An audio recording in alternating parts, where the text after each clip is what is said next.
नमस्कार बच्चों, आज हम पढ़ेंगे आचार्य हजारी प्रसाद द्विवेदी का निबंध भारतीय साहित्य की प्राण शक्ति। हजारी प्रसाद जी हमारे हिंदी साहित्य में एक बहुत ही बड़ा और महत्वपूर्ण नाम है और शीर्षस्थ जो साहित्यकार हैं उनमें इनका नाम प्रमुख रूप से लिया जाता है, क्योंकि इन्होंने आलोचना के साथ साथ निबंध भी प्रचुर मात्रा में लिखे हैं। और सामान्यतः गुप्त काल से लेकर मुगलों के आगमन तक का जो समय है उसमें भारत की संस्कृति और इतिहास चेतना को उन्होंने समाज और संस्कृति के परिप्रेक्ष्य में देखा है। इनके निबंधों का जो संग्रह है उनके नाम मैं आपको बताती हूँ। एग्जामिनेशन में पूछने की दृष्टि से पूछा गया है पहले भी। अशोक के फूल, हमारी साहित्यिक समस्याएं, साहित्य का मर्म, आधुनिक हिंदी साहित्य पर विचार, साहित्य सहचर, कल्पलता, विचार प्रवाह, ये उनके निबंध संग्रहों के नाम हैं जिनमें उनके निबंधों का संकलन किया गया है। निबंधों के अलावा भी इन्होंने उपन्यास भी लिखे हैं, जैसे बाणभट्ट की आत्मकथा, चारू चंद्रलेख, पुनर्नवा, ये उनके उपन्यासों के शीर्षक हैं।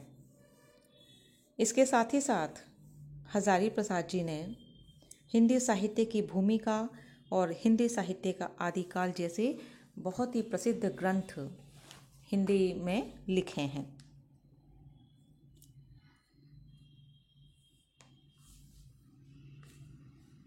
हजारी प्रसाद जी के निबंधों की प्रमुख विशेषता है कि उन्होंने भारतीय संस्कृति और समाज की पृष्ठभूमि में विषय को रखकर और उसी अनुसार निबंधों का सृजन किया है।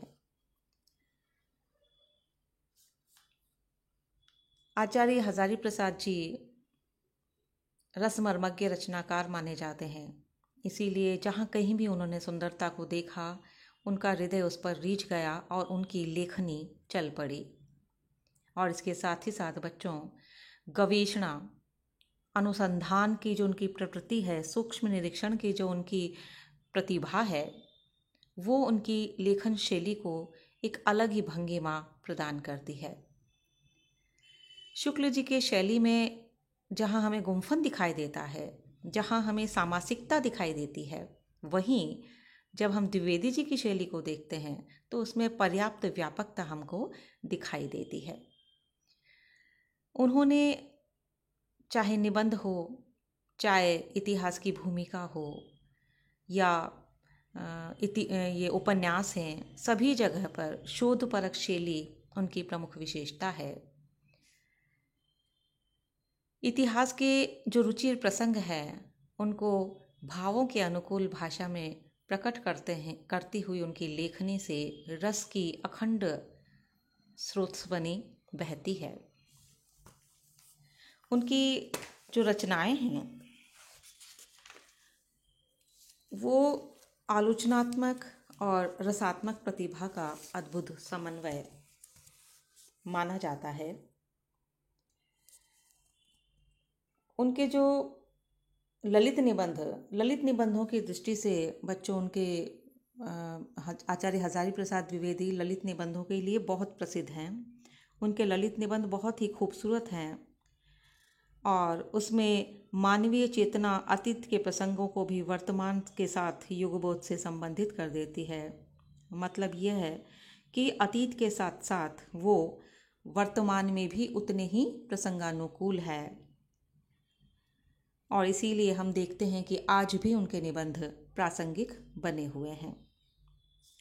द्विवेदी जी की जो निबंध शैली है वो अपने आप में ही अनूठी है, निराली है। उसमें एक और हम देखते हैं पांडित्य जो झलकता है उनके अभिव्यक्तिकरण में, उनके विषयों में, तो दूसरी ओर वो बहुत ही सहृदय कवि की तरह संवेदनशीलता भी उनके निबंधों में हमें दिखाई देती है। और चूंकि हजारी प्रसाद जी संस्कृत के प्रकांड विद्वान थे, इसीलिए जब हम उनकी भाषा को देखते हैं तो उनके निबंधों में हमें तत्सम शब्दावली का प्राधान्य दिखाई देता है और कहीं कहीं पर उनके व्यक्तित्व का जो फक्कड़पन है, मस्त मिजाजी जो है, वो भी उनकी भाषा में हमें दिखाई देती है।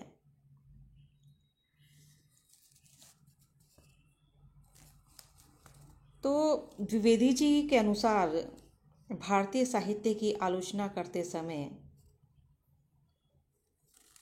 हमें उसकी प्राण शक्ति को पहचानना चाहिए।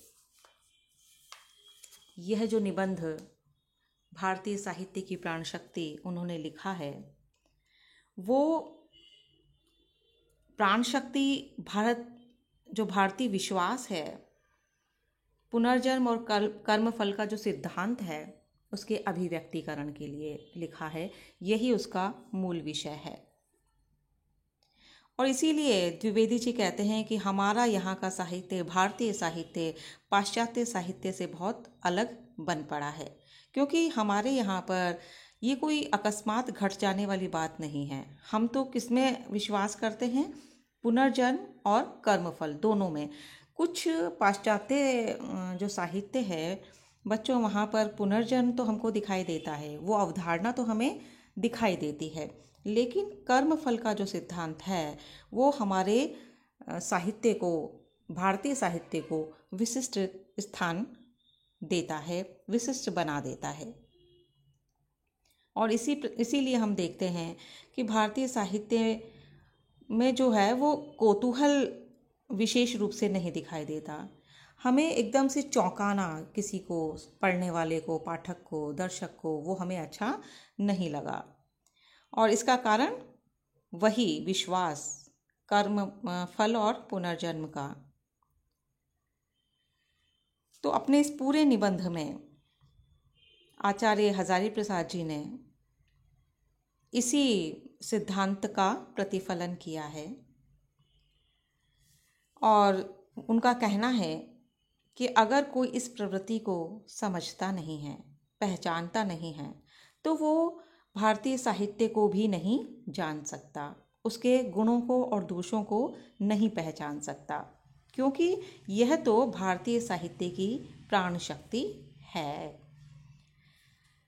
क्योंकि हमारे यहाँ पूरा का पूरा भारतीय जो साहित्य है वो कर्म फल के सिद्धांत से अनुप्राणित है, जिसे अगर हम भली भांति समझ लें तो भारतीय साहित्य को समझना भी सरल हो जाएगा। और इसीलिए हम देखते हैं कि भारतीय नाटकों में कहीं भी अच्छाई पराजित नहीं होती, कोई भी धर्मात्मा व्यक्ति पराजित नहीं होता। कभी भी सद्विचार से अनुप्राणित होकर कोई व्यक्ति, भले ही कठिनाइयों से जूझना पड़े उसे, लेकिन अंत में वो हारता नहीं है, क्योंकि हमारे यहाँ हमेशा ही बुराई पर अच्छाई की विजय रही है और उसे ही अभिव्यक्त साहित्य में किया गया है। और ये सारा जो है वो कर्म फल की व्यवस्था के अंतर्गत ही है। और इसीलिए आचार्य हजारी प्रसाद जी का ऐसा मानना है कि जो भी भारतीय साहित्य का अध्ययन करना चाहता है, उसे भली भांति परखना चाहता है, समझना चाहता है, उसे सर्वप्रथम हमारा जो ये मूल सिद्धांत है पुनर्जन्म और कर्मफल का, पहले उसको समझना होगा, तभी वो भारतीय साहित्य को अच्छी तरह से जान सकता है, समझ सकता है। इस निबंध की विवेचना निबंध के साथ साथ हम अपने अगले व्याख्यान में करेंगे। धन्यवाद।